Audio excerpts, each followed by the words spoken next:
वेक्टरच्या या लेक्चरमध्ये एक एक्झाम्पल डिस्कस करणार आहे. Express this vector -i -3j + 4k as a linear combination of vectors 2i + j - 4k, 2i - j + 3k, 3i + j - 2k.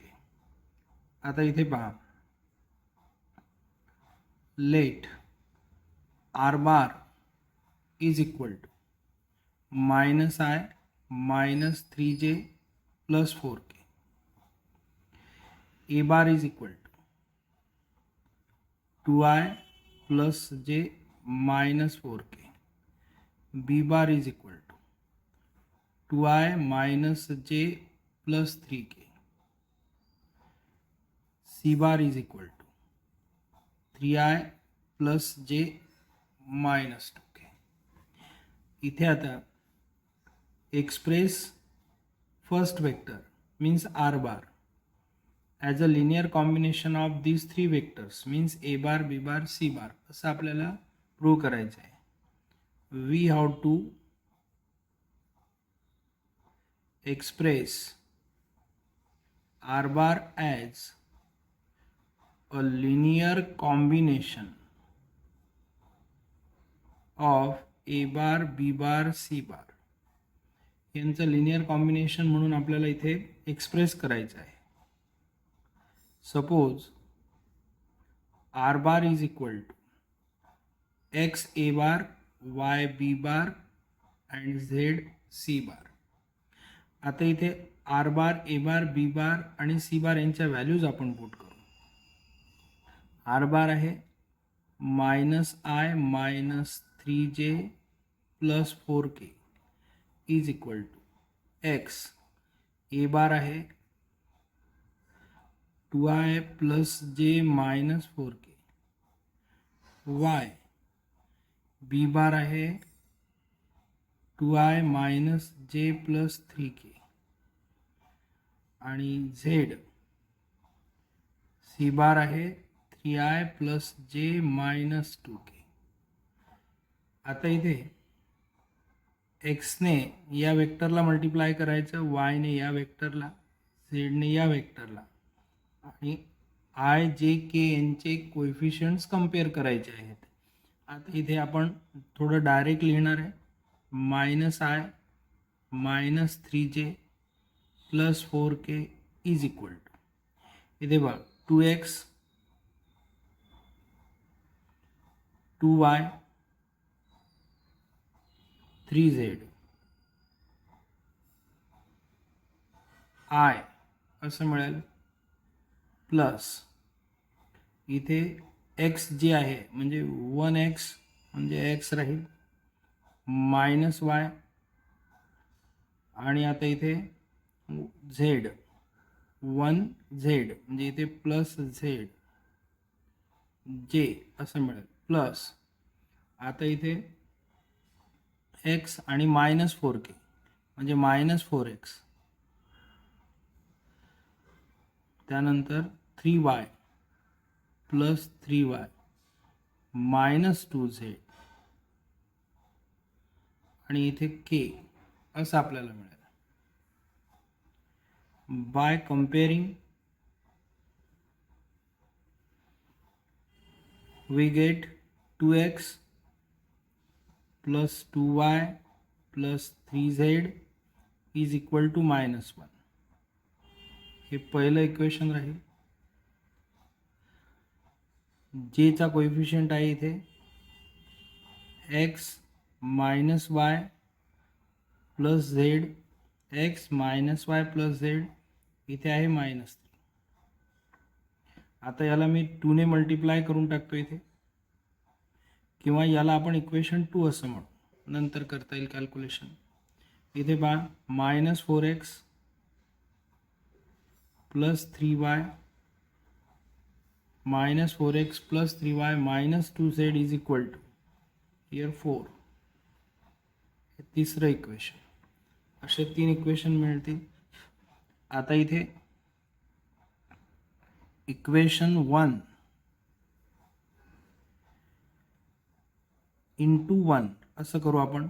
हे मिळेल आपल्याला 2x + 2y + 3z is equal to -1. नंतर आता इक्वेशन 2 इंटू 2 हे मिळेल 2x - 2y 2z is equal to -6. यांना add करा. यांचं ॲडिशन केलं तर इथे मिळेल 4x, हे कॅन्सल होऊन जाईल.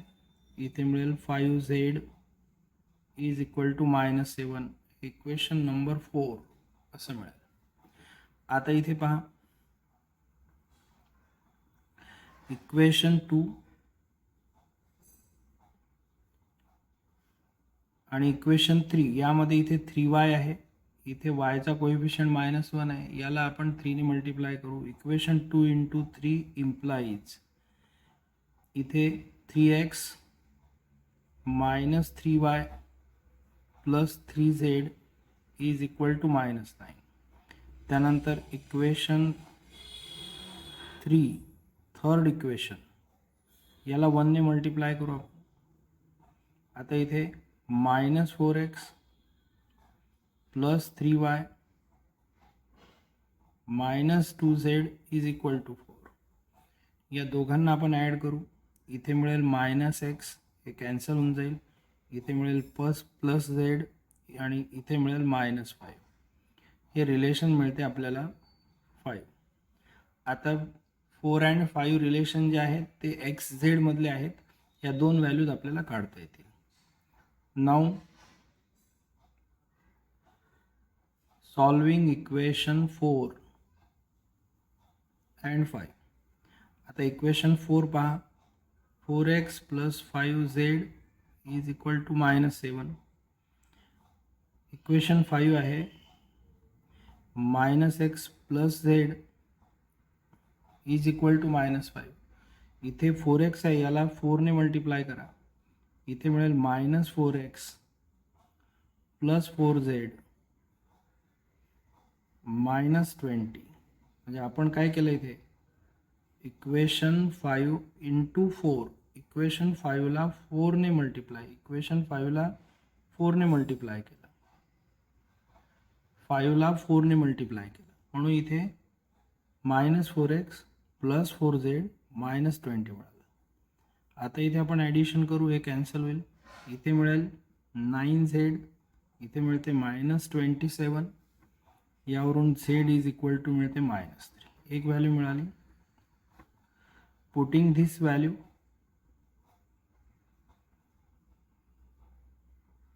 इन 5, इक्वेशन 5 मध्ये व्हॅल्यू पुट करा. -x + z is equal to -5 आहे. -x + z is equal to -3 is equal to -5. म्हणजे -x इज इक्वल टू -5 + 3 म्हणजे -2. म्हणजे x इज इक्वल टू 2 मिळेल. आता इथे z आणि x मिळाला. Putting value of z in equation 2. आता इक्वेशन 2 पहा, x - y + z is equal to -3. यामध्ये ती व्हॅल्यू पुट करू आपण. इक्वेशन पुन्हा लिहू, x - y + z is equal to -3. Equation 2 आहे. यामध्ये x is equal to 2 -y, z is equal to -3 is equal to -3. इथे आता हे कॅन्सल होऊन जाईल. म्हणजे इथे -y इथे मिळेल -3, हे राईट साईडला +3, राईट साईडला पुन्हा -2, हे कॅन्सल होईल. -y is equal to -2, y is equal to 2 मिळेल. Therefore we get x is equal to 2, y is equal to 2 and z is equal to -3. Therefore r bar is equal to 2a bar plus 2b bar minus 3c bar इथे r bar जो आहे x a bar plus y b bar plus z c bar असं आपल्याला पाहिजे.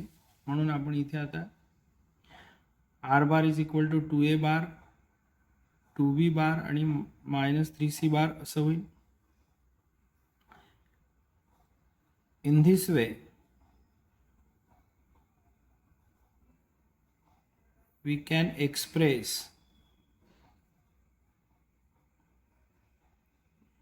R bar as a linear combination